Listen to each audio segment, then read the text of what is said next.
Before we get into the results, I just want to take a step back, because if we were back in the middle of March and I was sitting here and you were telling me what you were about to do, I'd be like, Scott Kirby's gone nuts, because energy prices have gone sky high. People are going to stop flying. They just won't pay up. Scott, can you take us behind the scenes, how you and the company navigated that energy shock over the past few months?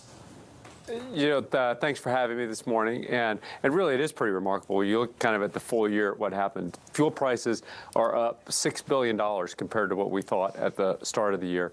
And that compares to the best year in history, where we made a little under $5 billion. And the fact that we're sitting here today raising guidance and talking about at least having a shot at growing earnings on a year-over-year basis is a remarkable testament to the strength of demand. And the demand and the economy are really strong, but also that United Airlines has had the brand loyal United Next strategy that we had is the right strategy, and the people of United are doing a better job than any airline anywhere in the world at implementing that, at taking care of customers, and we've been able to attract enough of those brand loyal customers to United that we've mostly been able to overcome the fuel price spike. So I'm really proud of the team for what they've done in a tough environment to make it feel just normal if you're flying on United or if you're working at United. Scott, I remember earlier this year we were talking about how you expected demand destruction as prices got higher. You didn't see that, neither did other people, and you said you were surprised that you didn't see more demand destruction.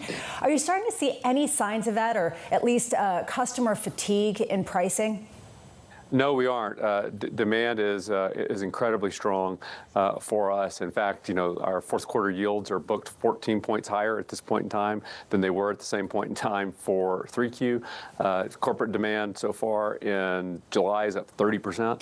We really haven't. And I think as you sort of take a step back from it and look at what's really happened, it's air travel share of the travel pie got really, really small coming out of COVID. And even with fares where they are today, air travel is the prices are 13% lower in real terms than they were pre-COVID, while hotels are up significantly, and cruise lines and rental cars and everything else is up. And so I think we're just returning to a normal historic share of the travel pie for air travel. So the total cost of the trip is staying consistent with inflation, but after under-indexing to airlines, it's now over-indexing to airlines. And so the total cost of the trip isn't changing nearly as much as just airfares returning to the normal historical relationship that we've had to the total travel pie.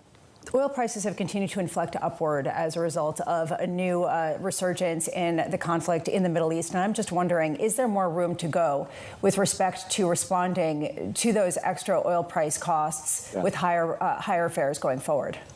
Well, like I said, airfares are down 13% in real terms from pre-COVID. So a short answer is yes. And in fact, there's been another fare increase this week.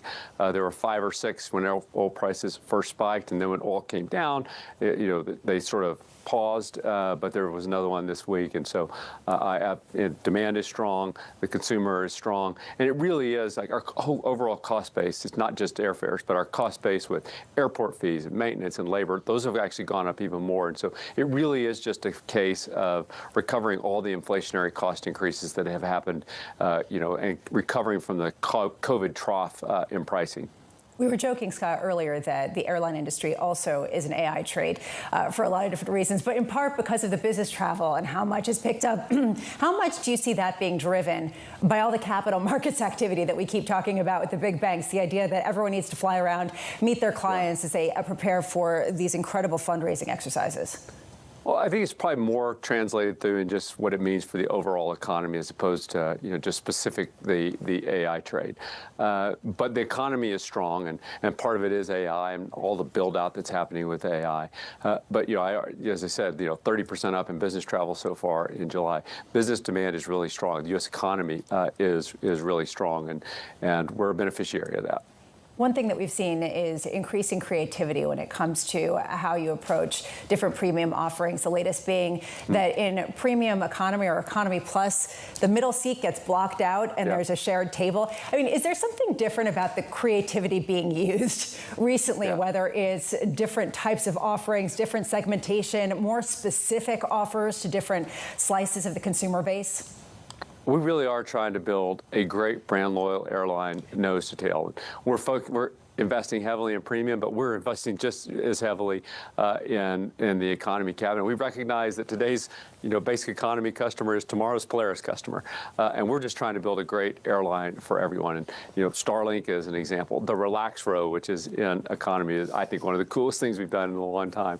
An extra, a blocked middle seat in coach is just another example. And at United, we really are trying to just try everything that we can to make the experience better for customers, and believing that if we do that, we will have a brand loyal customer base that does really well when times are good, but it's also worth proving how resilient we are in times where something like this oil price spike happens. I mean, the fact that we've got oil prices up $6 billion year over year, and we have a legitimate shot at growing earnings on a year-over-year basis is just a remarkable testament to what it means to invest for the customer and get customers to want to fly us, to decommoditize this industry. And really proud of the United team for what they've done to execute on that strategy. Scott, more people in New York might be more willing to fly you when you get back to JFK. Is that still in the works for next year? That is. We're very excited about it. Looking forward to getting back to JFK. Looking forward to, once we're back to JFK, we'll be the only airline with Starlink on the airplanes. For those of you that care about true high-speed Wi-Fi, we'll be the only ones in those markets. Looking forward to it. Scott, I love the idea of the Relax Row. When I was a teenager, young in my 20s, flying, when I saw an empty row of 3 seats and the plane taking off, I'd never been more excited. Yep. And as soon as you got up to about 35,000 feet, I was on it, trying to lie down and move the armrest to make this work. Scott, have you had that idea for a long time? I've wanted to do it. In fairness, Air New Zealand is the one that came up with it, and I've wanted to do it ever since they did it, and now we are. I'm excited about it. And by the way, I spent a number of trips when I was young and non-revving doing the same thing. When we get to be our age, it's a lot harder to do that on those 3 seats, and so the Relax Row is going to be a lot better. And plus, you can hang out with your kids, and of all the stuff we've done, I personally think it is one of the coolest things we've done. It's going to be great for kids and families.